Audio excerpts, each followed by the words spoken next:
Chers compatriotes,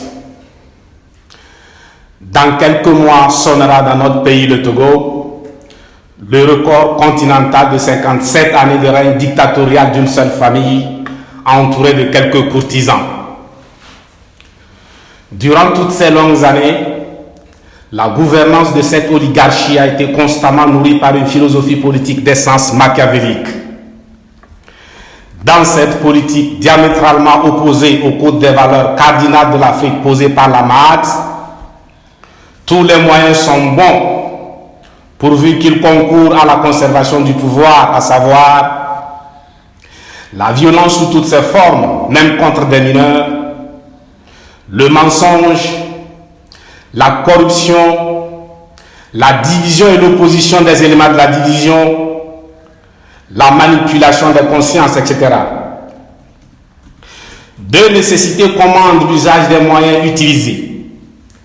Maintenir les citoyens togolais dans l'indigence totale, malgré les richesses dont regorge son pays. Entretenir de façon permanente la terreur sur chaque citoyen. Il est attendu que la double pression exercée sur les citoyens par le dénuement et la terreur d'État fasse de lui un individu complètement soumis qui ne sera sensible qu'à des messages relatifs à la pitance quotidienne, la sécurité et la paix. Ce n'est donc pas par hasard si les mots paix et sécurité sont présents dans tous les discours du pouvoir. Le discours du pouvoir sur la stabilité est en fait une menace de guerre. Tout le monde sait que la paix, la sécurité et la stabilité ne sont pas des objectifs de gouvernance, mais des conditions de gouvernance. Le profil qu'ils ont conçu du citoyen togolais est cet individu terrifié et acculé par les besoins élémentaires et immédiats. Celui-ci, faute d'emploi, consent à se débrouiller, quitte à s'humilier en quémandant auprès du prieur de la République, à qui il dit merci, à genoux, pour quelques miettes jetées.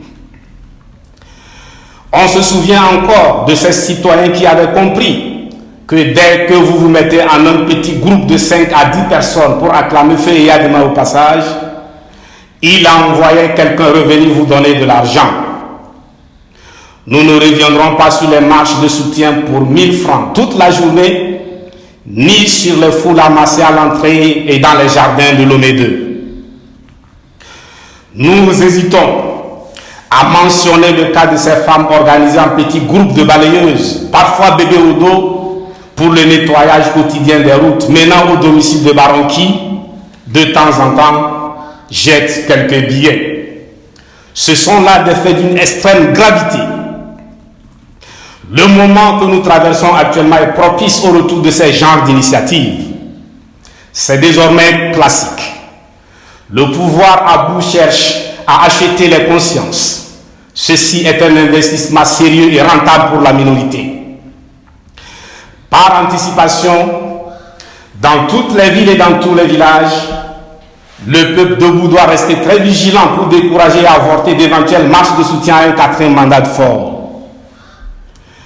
À l'image d'une araignée, organisez le maillage du territoire de votre village ou du quartier de votre ville.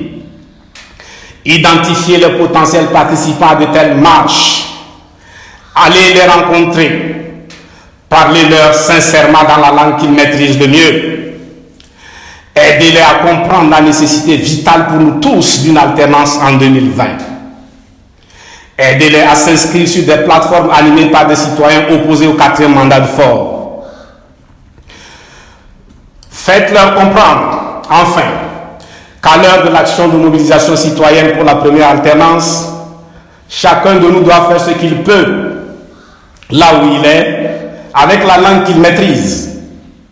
L'important, c'est de convaincre par la parole, par un argumentaire rigoureux et imparable. Nous n'avons aucun intérêt ni le droit de jouer avec votre propre destin. Au bout des 57 années de pouvoir, la seule chose qu'ils auront réussi, nous le concédons, est d'avoir pu conserver pendant si longtemps le pouvoir au sein d'une seule et même famille, au mépris de la vie humaine et la liberté contre la justice et la vérité. Même sur le terrain de la paix dont ils parlent, ils ont échoué lamentablement. Il suffit pour s'en convaincre que chacun de nous se reporte au concept paix dans sa langue maternelle. Nous sommes loin d'un pays où règne l'Afé, Yanga, l'Afien, Anoufo, l'Anguésien, Kabier, Ndang Sonfin, Bassar, Olila, Adélé, Aratutu, Ife, Noutifafa, Éveil, Mina, etc. Oui, c'est juste dans la profondeur des représentations que nous révèle l'anthropologie et la linguistique qu'il convient de répondre à la demande exacte du peuple. Vous ne vous contentez même pas de refuser d'écouter le peuple que vous prétendez gouverner. Vous utilisez tous les moyens pour le faire taire pendant que vous restez muet. La question mérite d'être posée. À qui finalement profite la conservation du pouvoir pour le pouvoir? À réfléchir profondément et avec sagesse, la conservation du pouvoir n'a profité à personne, même pas à votre famille, aujourd'hui profondément et dangereusement divisée, encore moins à vous-même personnellement. Vous ne pouvez pas continuer à vous tromper vous-même. Vous êtes tout sauf un homme heureux. Si au bout de 15 années de pouvoir durant lesquelles vous concentrez dans vos seules mains l'exécutif, le législatif, le judiciaire, les forces de défense et les forces de sécurité, vous avez besoin d'un pouvoir refuge ou, à défaut, une constitution refuge, il y a un problème. Alors, posez le problème à votre niveau, mais en ayant à l'esprit qu'un problème bien posé est à moitié résolu. Mais il n'y a pas meilleur refuge que le peuple. Par son obsession de conservation du pouvoir à tout prix, le régime contraint l'opposition à la lutte permanente. L'opposition au Togo, depuis qu'elle existe à partir des années 1990, est une opposition de lutte. Le contexte est tel qu'elle n'a pas de choix. À partir de ce moment, les partis politiques de l'opposition n'ont pas véritablement l'opportunité de s'affronter programme contre programme. Et quand certains candidats, malgré tout, présentent les grands axes de leur programme en vue de la prospérité d'après leur parti, le pouvoir ironise et parle d'irréalisme et même de folie. Le peuple trouve ces candidats rêveurs et utopistes. Les idées sont trop belles pour être réalisables, se disent les populations que l'on a tenues pendant plus d'un demi-siècle et sur plusieurs générations à l'écart du bonheur et dans des conditions infra-humaines. Ayant assimilé la fausse idée de pays étroitement assistés parce que pauvres et très endettés, les Togolais ne savent plus jusqu'à quel sommet de prospérité peut conduire une bonne gestion des ressources de leur pays, peuplé seulement de 7 millions d'habitants au plus sur 56 000 km². Quant au régime en place, son programme se résume à la paix, la sécurité et la stabilité. Le parti État RPT Unir Index pour le peuple, les pays en situation de guerre ou en situation post-conflit.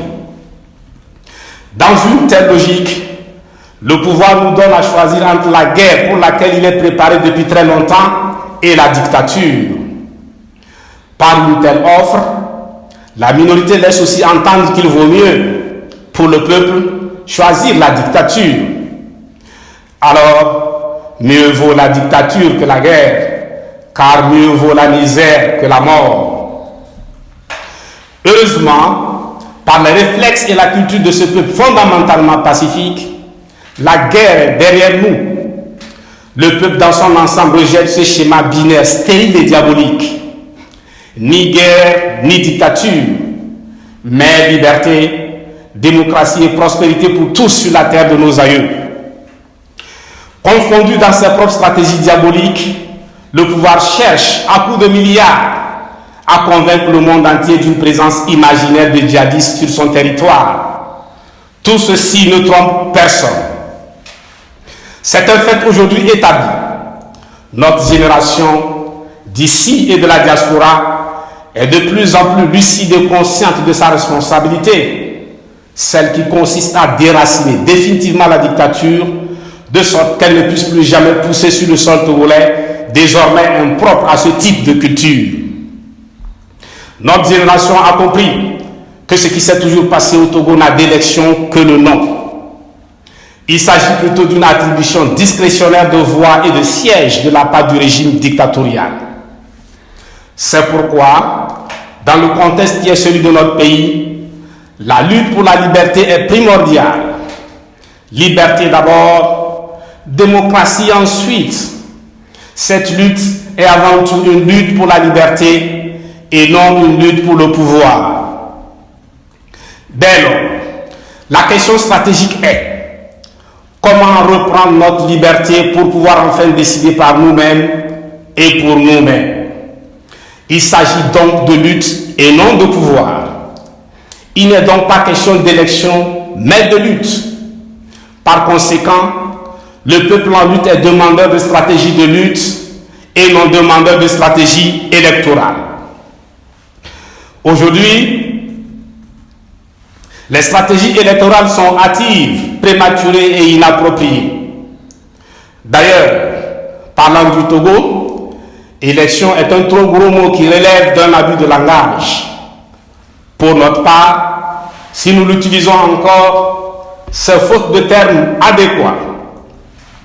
Se mettre à réfléchir et à échafauder des stratégies destinées à battre fort Gnassingbé en 2020, c'est l'inviter de façon subtile et voilée aux élections de 2020, alors qu'il est envahi par le doute le plus profond de son existence. Inviter Faure Gnassingbé aux élections de 2020 revient à rejeter la Constitution du 14 octobre 1992, l'effectivité du droit de vote de la diaspora et la feuille de route au moment où Faure est saisi et trempé dans une hésitation bouleversante. Inviter Faure Gnassingbé aux élections en 2020, c'est non seulement oublier les nombreuses victimes de la répression, des morts, des blessés, des détenus, des exilés depuis 1990 jusqu'aux détenus actuels, mais aussi attirer à nouveau sur le peuple les malheurs qui accompagnent toujours les élections au Togo. Nous ne pouvons pas nous permettre, sous prétexte d'élection, d'offrir pour la énième fois une barque au régime face au fleuve en crue. Les élections présidentielles de 1998, 2003, 2005, 2010, 2015, soit 5 mascarades électorales, expression consacrée par l'opposition plusieurs fois victime, ne sont-elles pas suffisantes pour un jugement définitif? À 5 reprises, le pouvoir, c'est-à-dire Eyadema Gnassingbé 2 fois, et Faure Gnassingbé 3 fois, ont été battus par l'opposition. À 5 reprises, des Togolais ont été tués, blessés, emprisonnés, contraints à l'exil. À 5 reprises, le pouvoir, la même famille gouverne. Les dernières élections législatives du 20 décembre 2018 et locales du 30 juin 2019 ne sont-elles pas suffisamment édifiantes pour chacun de nous? Avons-nous déjà oublié les conditions qui ont entouré ces soi-disant élections pour lesquelles la révision des listes est déroulée exactement comme l'établissement par faveur de cartes de séjour à des étrangers dans une nécessité absolue? Peuple en lutte, nous nous trouvons encore une fois face à la métaphore du poussin, de l'épervier et des villageois. Le villageois que je suis a appris par capitalisation multiséculaire réalisée par nos ancêtres que lorsqu'un épervier qui s'annonce dans le ciel exprime clairement par son attitude son intention de s'emparer d'un poussin dans la cour, les habitants n'ont rien d'autre à faire que d'émettre des cris pour dissuader et éloigner le rapace, forcé de renoncer à son projet de voleur de poussins. Si les habitants attendent que l'épervier s'empare du poussin avant de se mettre à crier, il sera trop tard. C'est pourquoi nous demandons à tout le peuple, ici comme dans la diaspora, de crier encore plus fort pour forcer fort à renoncer à son projet de 4e mandat qu'il s'est lui-même suicidaire pour le peuple. Sinon, après les élections avec lui, il sera trop tard.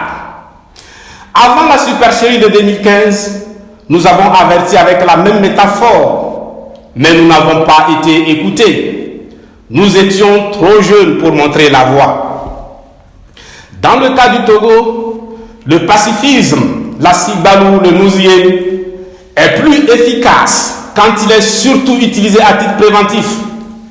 Le pacifiste doit chercher à gagner la guerre sans avoir à la mener. Il utilise l'arme de l'anticipation pour gagner une guerre qu'il a réussi à éviter. Donc, suivant la leçon d'expérience des villageois face à l'épervier, nous devons agir au moment où Faure Gnassingbé n'a pas encore le pouvoir en main.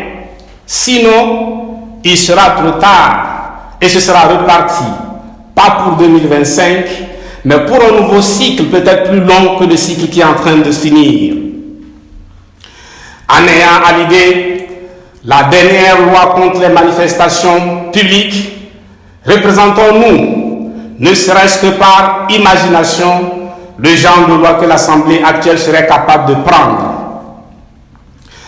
À ce mandat de trop que tout le monde s'est suicidaire pour notre pays, nous devons, comme un seul homme, nous opposer de façon pacifique, avec un fair play inédit. Dans cet élan patriotique, tous ceux qui ont l'intention légitime et admirable de se présenter à l'élection présidentielle de 2020 sont appelés à se joindre au peuple, le même peuple pour lequel, par leur acte de candidature, ils s'engagent, a besoin d'eux pour se libérer d'abord. Autrement, il renforce la logique de légitimation de la dictature. Reste à identifier l'instant T auquel le peuple doit agir pour mettre fin à la dictature sur la terre de nos aïeux. De nombreuses opportunités sont à saisir. Par exemple, si un matin, le régime annonce la révision des listes électorales, ne demandons pas l'avis des leaders pour savoir s'il faut aller se faire inscrire, même à titre conservatoire ou non. Sortez de partout pour chasser ce régime. Conformément à la déclaration de Tchamba, l'annonce de la candidature de Faure constitue une de ces opportunités en or. Nous ne sommes pas obligés d'avoir un nouveau président élu forcément à la fin de ce cycle infernal en 2020. En revanche, nous sommes tenus par devoir pour notre patrie d'avorter le projet de 4e mandat de Faure Gnassingbé en 2020. Nous n'avons pas quémandé une quelconque amélioration du cadre électoral pour aller aux élections en 2020 avec Faure Gnassingbé. Nous savons déjà, et il sait qu'il sera battu, mais nous savons aussi qu'il restera au pouvoir après des morts parmi lesquels des femmes, des enfants et des vieillards, des blessés, des exilés, des détenus, etc. Dans ces conditions, pourquoi alors s'entêter à parler d'élection? C'est le lieu de renouveler nos prières à l'endroit des citoyens tombés au cours de cette lutte, renforcer notre soutien aux détenus des manifestations pacifiques et à tous les détenus politiques. Nous profitons de l'occasion pour nous incliner devant la mémoire des victimes des derniers événements en Afrique du Sud.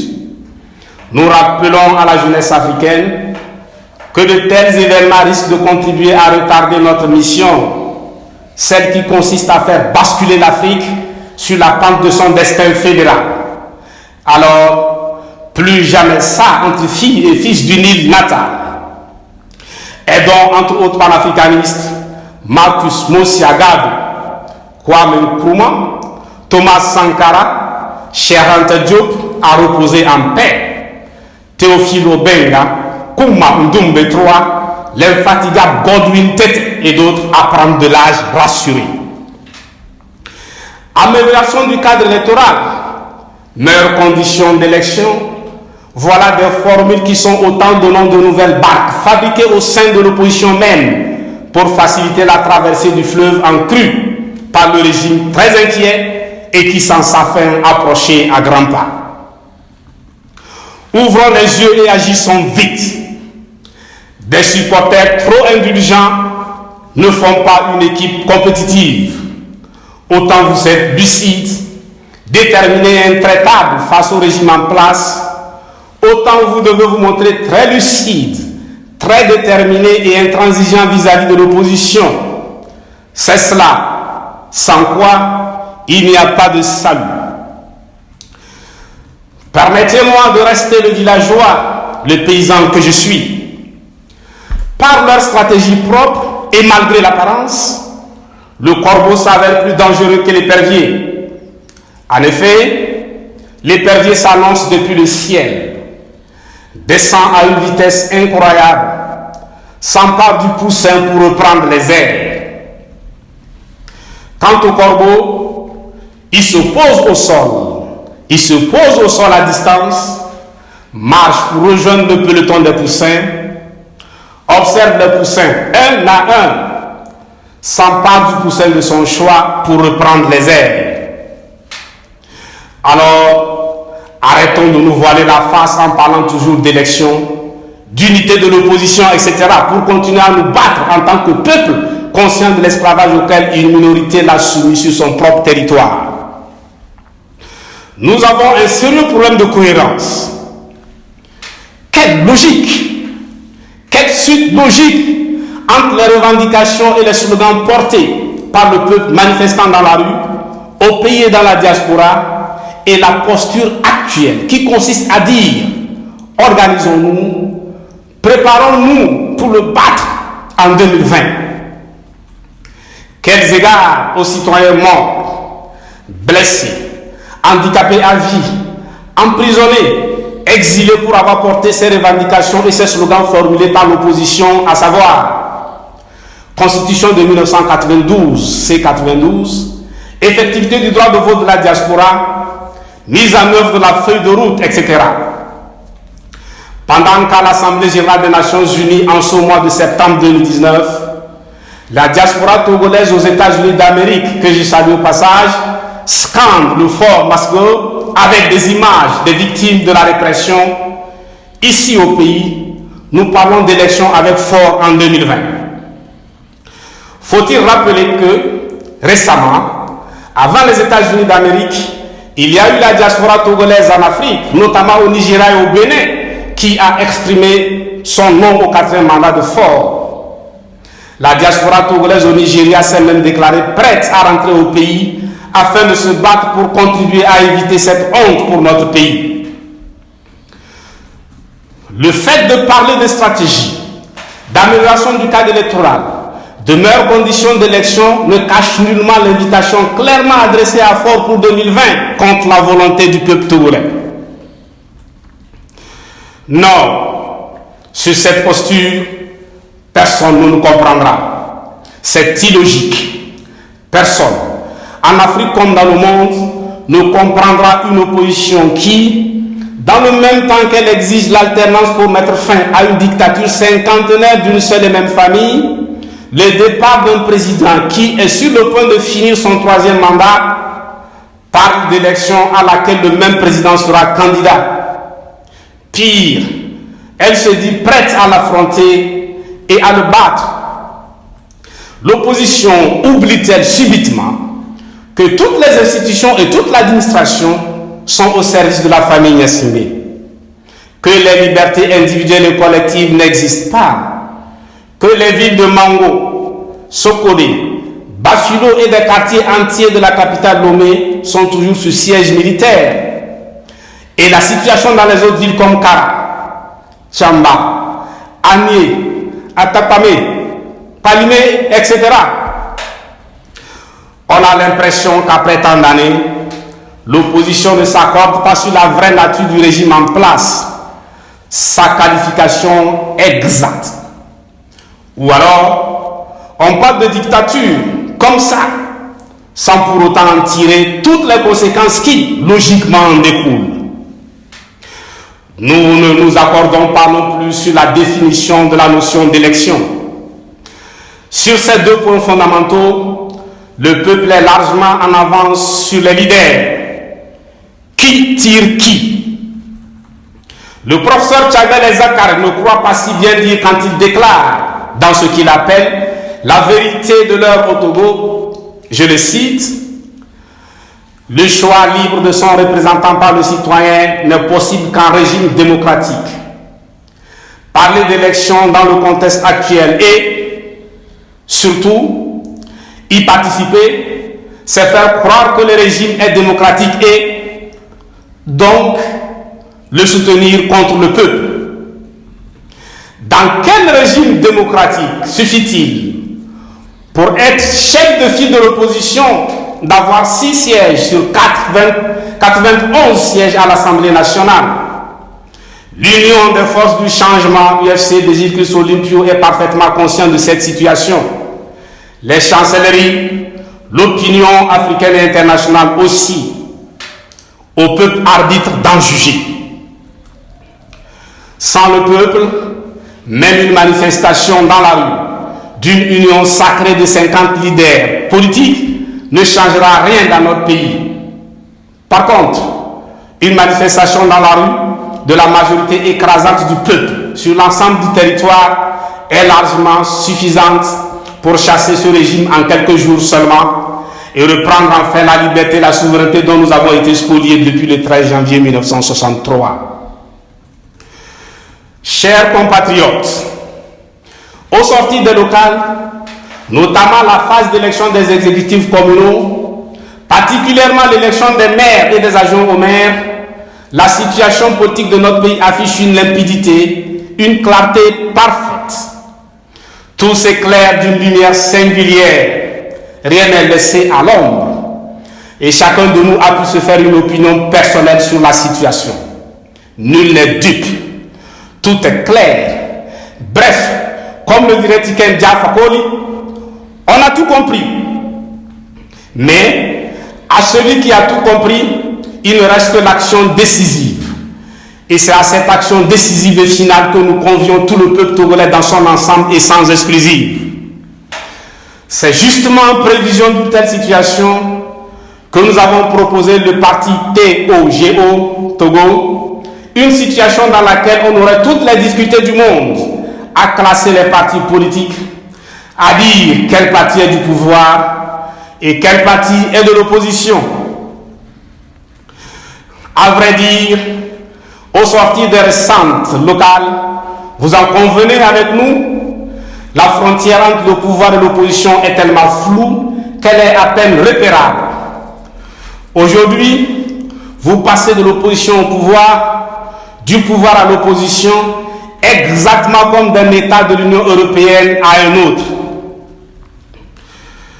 Dans le même temps, cet état de fait qui ressemble à s'y méprendre à la fin de la lutte du peuple togolais en quête de liberté, de démocratie et de prospérité, est un moment assez intéressant, primordial et indispensable pour la reprise par le peuple de toutes ses responsabilités dans cette lutte. Dans cette perspective, le peuple n'a d'autre choix que de contraindre les leaders de l'opposition à marcher tout droit et sans détour vers l'objectif qu'il s'est fixé et qui l'a conduit à des sacrifices suprêmes, c'est-à-dire l'alternance. C'est justement ce que nous suggérions au peuple quand nous parlions de pilotage automatique plusieurs mois auparavant. À présent, la lutte au Togo oppose les partisans du 4e mandat de Faure aux partisans du non au 4e mandat de Faure. À partir de ce moment, tous ceux qui parlent de candidature, de stratégie électorale, d'amélioration du cadre électoral et de meilleures conditions d'élection pour 2020 et qui ne peuvent prononcer, ne serait-ce que du bout des lèvres, le non au 4e mandat de Faure, sont favorables au 4e mandat de Faure, donc à la soumission définitive et éternelle du peuple à une seule et même famille, la famille Gnassingbé. S'il dispose d'un slogan ou d'un mot d'ordre alternatif digne de ce nom pour la libération du peuple togolais de la dictature cinquantenaire, eh bien qu'il le formule clairement. Quel est leur slogan? Quel est leur mot d'ordre? Le peuple en lutte veut les entendre. Poser les débats comme ils le font, c'est porter la candidature de Faure avant même les responsables de RPT unis. Le moment est venu pour nos sœurs et frères, civils comme militaires, qui ont toujours gardé leur position de soutien au régime, ceux qui ont voulu à un moment donné faire le pas, mais qui ont toujours été découragés par ce qu'ils appellent les attitudes de l'opposition, peuvent aujourd'hui se manifester et se joindre au peuple. Rien ne s'oppose plus à un tel sursaut patriotique. Le peuple en lutte les accueille à bras ouverts. Tirant un tout petit peu le bout de la réflexion de l'Africain en ténor firmin, nous estimons que plus on a souffert, mieux on est préparé pour comprendre et pratiquer la justice et le pardon. Cependant, le premier pas du voyage vers le pardon sincère et la réconciliation porte inévitablement l'empreinte du pied de l'offenseur. Et c'est une chance inouïe que d'être, au moment donné, non seulement l'offenseur, mais aussi en position d'avoir l'initiative du pardon et de la réconciliation. Il reste quand même curieux que dans le cas du Togo, la victime parle plus de pardon que l'agresseur. L'alternance n'est un danger pour personne. Redouter la démocratie, c'est ignorer ce qu'elle est et ce qu'elle n'est pas fondamentalement. Entre la fin du mandat actuel de Faure et le premier mandat du prochain président de la République togolais, X ou Y élu, un gap s'impose. Précisément, dès la dernière seconde à laquelle prend fin le mandat actuel de Faure, personne n'est détenteur d'un mandat présidentiel au Togo. Il n'y a plus de président en cours de mandat dans notre pays. C'est le moment objectivement idéal pour marquer un arrêt. Le Togo a besoin d'un nouveau départ. Et pour tout nouveau départ, il faut prendre le temps nécessaire pour revoir et ménager sa monture. Revoir la monture suppose au préalable le non au 4e mandat de Faure pour rendre possible une transition. Celle-ci se présente comme une solution de continuité qui obéit au principe de la continuité de l'État. Cette cause incontournable qui précède le nouveau départ se matérialise par la transition qui se chargera, entre autres, de la remise des forces de défense et des forces de sécurité dans une position de neutralité politique. Premier acte qui prépare la réconciliation entre les dites forces et le peuple. La libération sans condition ni délai de tous les détenus des manifestations et de tous les détenus politiques, le rétablissement de la sécurité pour tous, des libertés individuelles et des libertés collectives, la mise en œuvre de toutes les réformes nécessaires pour la refondation de l'État et la démocratisation du pays, l'organisation des élections présidentielles, législatives et locales.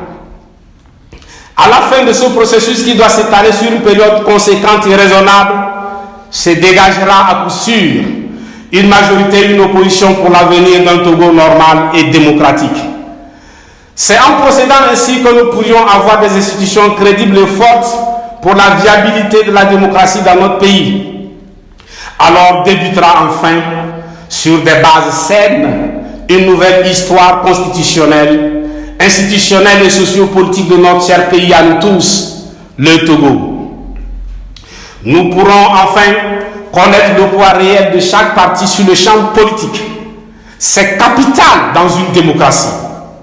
Jusqu'ici, l'attribution discrétionnelle de voix et de sièges, prérogative du pouvoir, jette du flou sur tous les partis politiques sans exclusive. Au sein de l'Assemblée actuelle, les partis ne sont pas assis sur leur poids réel. En réalité, certains pèsent moins, mais d'autres pèsent plus. Tout le monde, y compris les tenants du pouvoir, sait qu'au Togo, les élections sont toujours truquées. Mais c'est sur la base des résultats de ces parodies d'élections que le RPT unirait déclaré parti majoritaire. Faux. Sur la même base, un parti de l'opposition voit son leader déclaré leader de l'opposition. Faux. En ce moment même, seul le pouvoir connaît, en secret bien sûr, le nombre réel de sièges obtenus par le leader actuel de l'opposition. Quant aux autres partis, Plongés dans le doute concernant leur poids réel, ceux-ci ont du mal à s'affirmer. Le RPT uni pourra dire à un parti qui cherche à s'affirmer, écoute, si tu es ici avec 7 sièges, sache qu'en réalité, tu n'as obtenu que 2 sièges. Le parti concerné, faute de données fiables et disponibles, est obligé de se ranger. Accepter le type de leader de l'opposition, c'est accepter que le RPT uni constitue la majorité. C'est aussi admettre qu'il y a eu de vraies élections. Or, ce n'est un secret pour personne. Il n'en est rien. Allons-nous continuer à nous prévaloir des résultats d'élections que nous qualifions nous-mêmes de mascarade? L'opposition doit sortir de cette contradiction manifeste. C'est pour toutes ces raisons, et tant d'autres qui seraient fastidieux d'énumérer ici, que la pause s'impose à la fin du mandat actuel de Faure Gnassingbé. S'il vous plaît, marquons un arrêt. Pour nous, à quelques mois de 2020, la volonté générale du peuple togolais se résume en ces 3 points. Non au 4e mandat de Faure, transition sans Faure, étant donné que son mandat est épuisé, élection. Et c'est dans le cadre de cette volonté générale qu'est attendue l'action de tout patriote togolais sur le territoire national et dans la diaspora. Quand le peuple a face à lui un régime de dictature, indique Tchad Belé Zakar, sa tâche est d'évacuer ce régime par les moyens à sa disposition, la sensibilisation à tous les niveaux et, au moment propice, le soulèvement. Voilà l'urgence devant nous. Mais ne l'oubliez pas, votre courage ne doit jamais aller jusqu'à la violence et dégénérer en brutalité. Être courageux et être violent, ce n'est pas la même chose. Vous l'avez si bien démontré depuis le 19 août 2017 à travers la Sigbalo et le Nouziyé. Si à l'analyse, vous trouvez notre démarche et nos propositions inconsistantes pour la libération définitive de notre pays, alors rappelez-nous à la raison et nous nous récuserons sans résistance. Il est un fait indéniable que le pouvoir, même à l'interne, a perdu tous ses soutiens, puisque vous, sur le territoire national comme dans la diaspora, l'avez exposé entièrement nu au monde entier qui comprend aujourd'hui ce qui se passe réellement au Togo. Vous avez fait l'essentiel. Vous avez accompli une tâche immense. Cet effort admirable a fait qu'aujourd'hui, la dictature au Togo est une pyramide posée sur son sommet qui n'attend qu'un coup de pouce de votre part pour basculer et s'écraser à l'émerveillement de l'Afrique et du monde qui s'exclameront. Les Togolais ont pu. La dictature au Togo, c'est du passé. Peuple martyr du Togo, ne donne la chance inouïe à personne, qu'il soit du pouvoir, de l'opposition ou de la société civile, de te conduire à renoncer à la liberté à l'horizon ultime 2020, alors que tu es, par tes propres sacrifices, à 2 doigts de la victoire. Pour le coup de grâce fraternelle, nous ne vous apprenons pas qu'un volcan n'a pas besoin du ministère de l'administration territoriale, ni d'un ordre ou d'un discours pour entrer en éruption. La pression au téléphone du peuple est extrêmement forte en ce moment. Je le sens depuis mon trou. Non au 4e mandat de Faure, non au 4e mandat de Faure, non au 4e mandat de Faure. Je vous remercie.